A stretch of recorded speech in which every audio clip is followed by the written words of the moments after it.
Okay, so moving forward, let's really start to narrow in on Montag's inner conflict.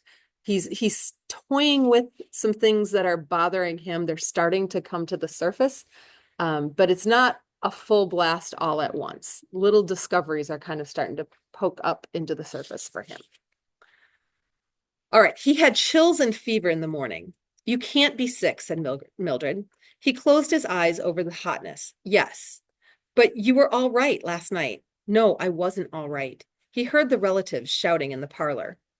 Mildred stood over his bed curiously. He felt her there. He saw her without opening his eyes. Her hair burnt by chemicals to a brittle straw, her eyes with a kind of cataract, unseen but suspect, far behind the pupils, the reddened pouting lips, the body as thin as a praying mantis from dieting, and her flesh like white bacon. He could remember her no other way. Will you bring me aspirin and water? You've got to get up, she said. It's noon. You've slept 5 hours later than usual. Will you turn the parlor off? He asked. That's my family. Will you turn it off for a sick man? I'll turn it down. She went out of the room and did nothing to the parlor and came back. Is that better? Thanks. That's my favorite program, she said. Well, what about the aspirin? You've never been sick before. She went away again. Well, I'm sick now. I'm not going to work tonight. Call Beatty for me. You acted funny last night. She returned, humming. Where's the aspirin? He glanced at the water glass she handed him. Oh, she walked to the bath again. Did something happen? A fire is all. I had a nice evening, she said in the bathroom. What doing? The parlor. What was on? Programs. What programs? Some of the best ever. Who? Oh, the bunch. Yes, the bunch. He pressed at the pain in his eyes, and suddenly the odor of kerosene made him vomit. Mildred came in, humming. She was surprised. Why'd you do that? He looked with dismay at the floor. We burned an old woman with her books. It's a good thing the rug's washable. She fetched a mop and worked on it. I went to Helen's last night. Couldn't you get the shows in your own parlor? Sure, but it's nice visiting. She went out into the parlor. He heard her singing. Mildred, he called. She returned, singing, snapping her fingers softly. Aren't you going to ask me about last night? He said. What about it? We burned 1,000 books. We burned a woman. Well, the parlor was exploding with sound. We burned copies of Dante and Swift and Marcus Aurelius. Wasn't he European? Something like that. Wasn't he a radical? I never heard of him. He was a radical. Mildred fiddled with the telephone. You don't expect me to call Captain Beatty, do you? You must. Don't shout. I wasn't shouting. He was up in bed, suddenly, enraged and flushed, shaking. The parlor roared in the hot air. I can't call him. I can't tell him I'm sick. Why? Because you're afraid, he thought, a child feigning illness, afraid to call because after a moment's discussion, the conversation would run so. Yes, Captain, I feel better already. I'll be in at 10 o'clock tonight. You're not sick, said Mildred. Montag fell back in bed. He reached under his pillow. The hidden book was still there. Mildred, how would it be if, well, maybe I quit my job a while? You want to give up everything after all these years of working because one night some woman in her books? You should have seen her, Millie. She's nothing to me. She shouldn't have had the books. It was her responsibility. She should have thought of that. I hate her. She's not you. She's got you going, and next thing you know, we'll be out. No house, no job, nothing. You weren't there. You didn't see, he said. There must be something in books, things we can't imagine, to make a woman stay in a burning house. There must be something there. You don't stay for nothing. She was simple-minded. She was as rational as you and I, more so perhaps, and we burned her. That's water under the bridge. No, not water, fire. You ever seen a burned house? It smolders for days. Well, this fire will last me the rest of my life. God, I've been trying to put it out in my mind all night. I'm crazy with trying. You should have thought of that before becoming a fireman.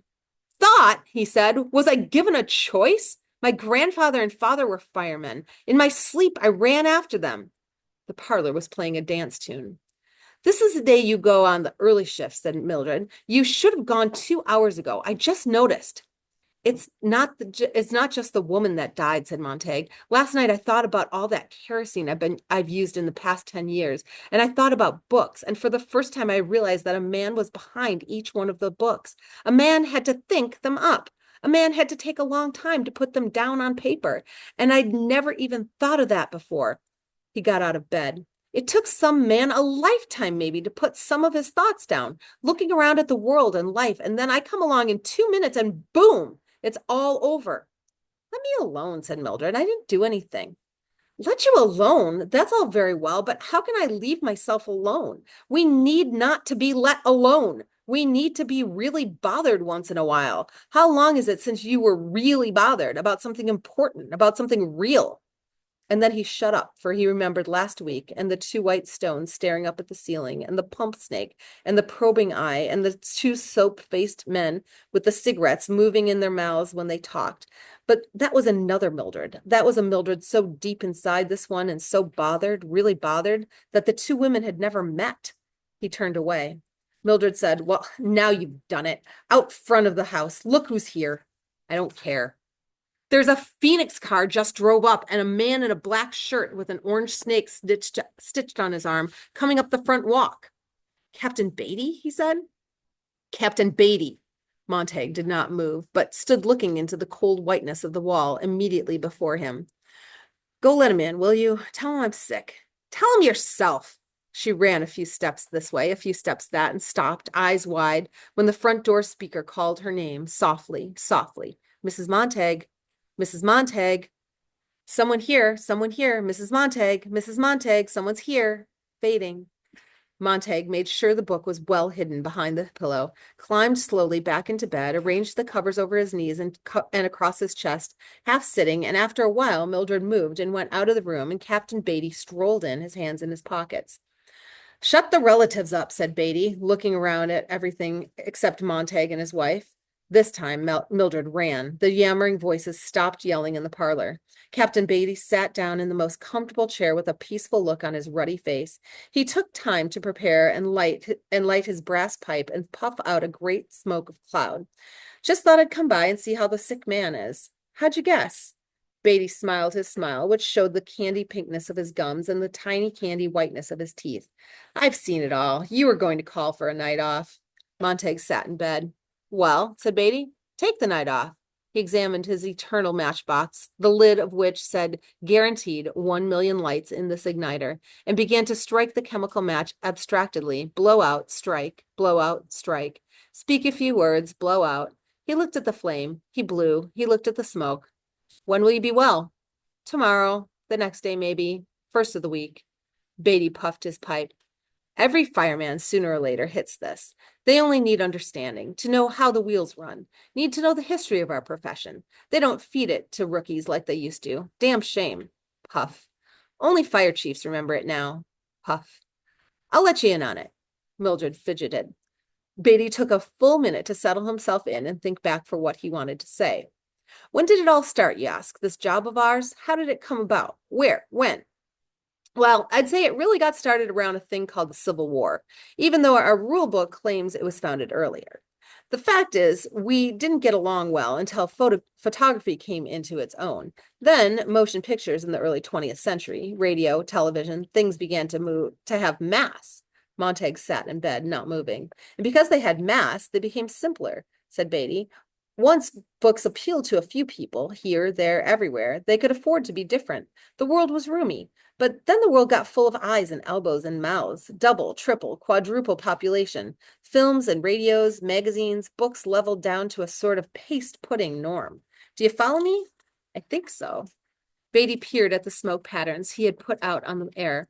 Picture it. 19th century man with his horses, dogs, carts, slow motion. Then in the 20th century, speed up your camera. Books cut shorter, condensations, digests. Tabloids. Everything boils down to the gag, the snap ending. Snap ending, Mildred nodded. Classics cut to fit 15-minute radio shows, then cut again to fill a 2-minute book column, winding up at last a 10 or 12-line dictionary resume. I exaggerate, of course. The dictionaries were for reference. For many that were those whose sole knowledge of Hamlet, you know, the title certainly, Montag. It is probably only a faint rumor of a title to you, Mrs. Montag, whose sole knowledge, as I say, of Hamlet was a one-page digest in a book that claimed, now at last you can read all the classics, keep up with your neighbors. Do you see, out of the nursery into the college and back to the nursery, there's your intellectual pattern for the past 5 centuries or more. Mildred arose and began to move around the room, picking things up and putting them down. Beatty ignored her and continued.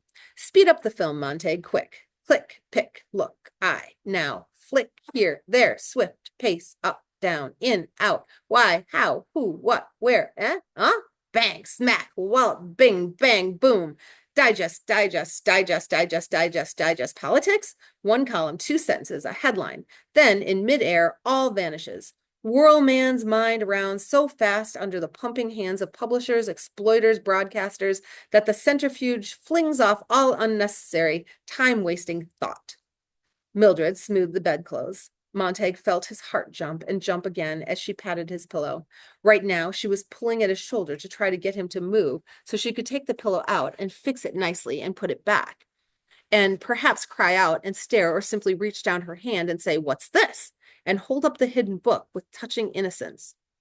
School is shortened, discipline relaxed, philosophies, histories, languages dropped, English and spelling gradually neglected, finally almost completely ignored. Life is immediate. The job counts. Pleasure lies all about after work.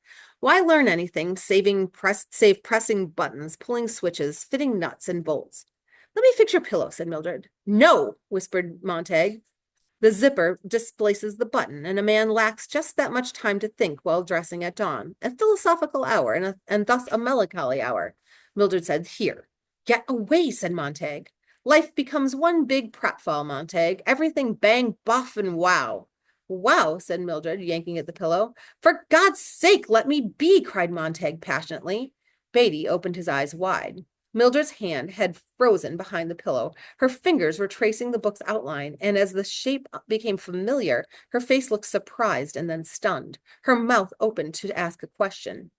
Empty the theaters save for clowns and furnish the rooms with glass walls and pretty colors running up and down the walls like confetti or blood or sherry or sauterne. You like the baseball, don't you, Montag? Baseball's a fine game. Now Beatty was almost invisible, a voice somewhere behind a screen of smoke. What's this? Asked Mildred, almost with delight. Montag heaved back against her arms. What's this here? Sit down, Montag shouted. She jumped away, her hands empty. We're talking. Beatty went on as if nothing had happened. You like bowling, don't you, Montag? Bowling? Yes. And golf? Golf is a fine game. Basketball? A fine game. Billiards? Pool? Football? Fine games, all of them. More sports for everyone. Group spirits, fun, and you don't have to think, eh? Organize and super organize, super sports. More cartoons and books, more pictures. The mind drinks less and less. Impatience. Highways full of crowds going somewhere, nowhere. The gasoline refugee. Towns turn into motels and people in nomadic surges from place to place, following the moontides, living tonight in the room where you slept this noon and I the night before. Mildred went out of the room and slammed the door. The parlor aunts began to laugh at the parlor uncles.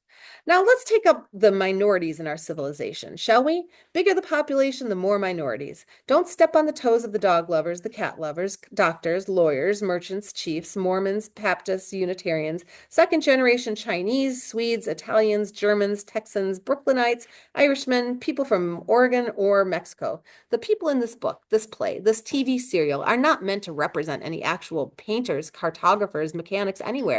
The bigger your market, Montag, the less you handle controversy. Remember that. All the minor minorities with their navels to be kept clean. Authors full of evil thoughts, lock up your typewriters. They did. Magazines became a nice blend of vanilla tapioca.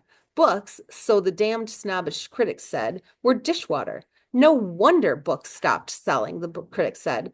But the public, knowing what it wanted, spinning happily, let the comic books survive. And And the three-dimensional sex magazines, of course.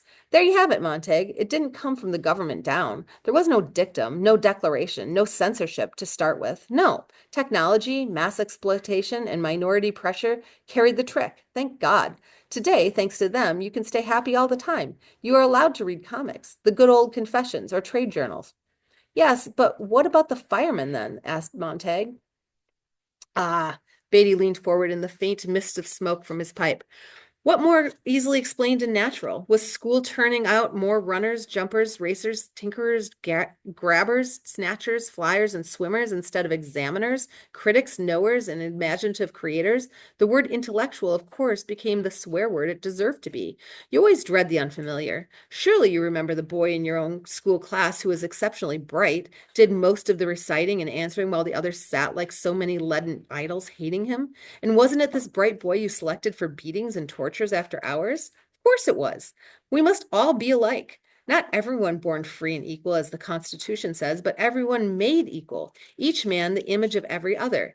Then all are happy, for there are no mountains to make them cower, to judge themselves against. So, a book is a loaded gun in the house next door. Burn it. Take the shot from the weapon. Breach man's mind.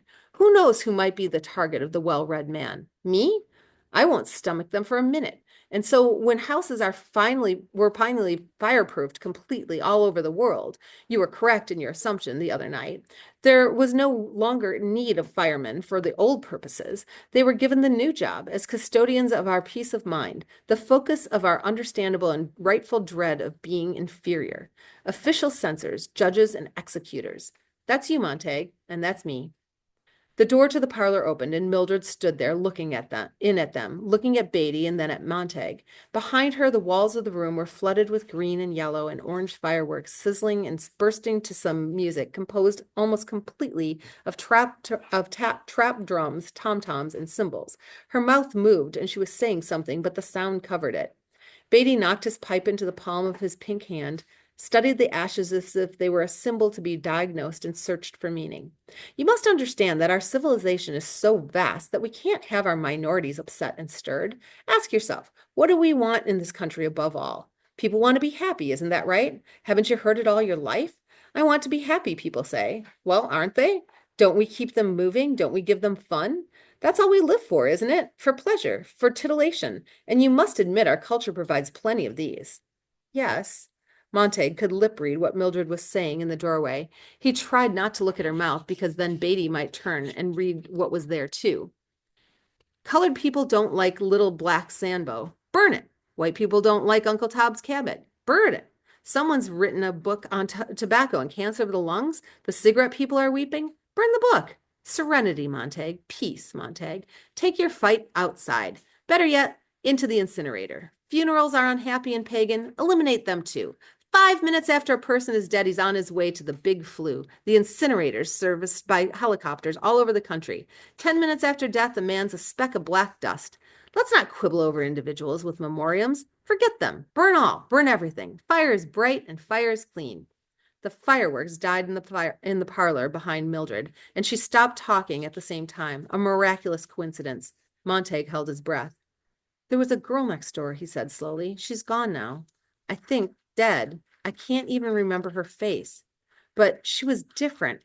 How did she happen? All right, I think we're going to stop there for today.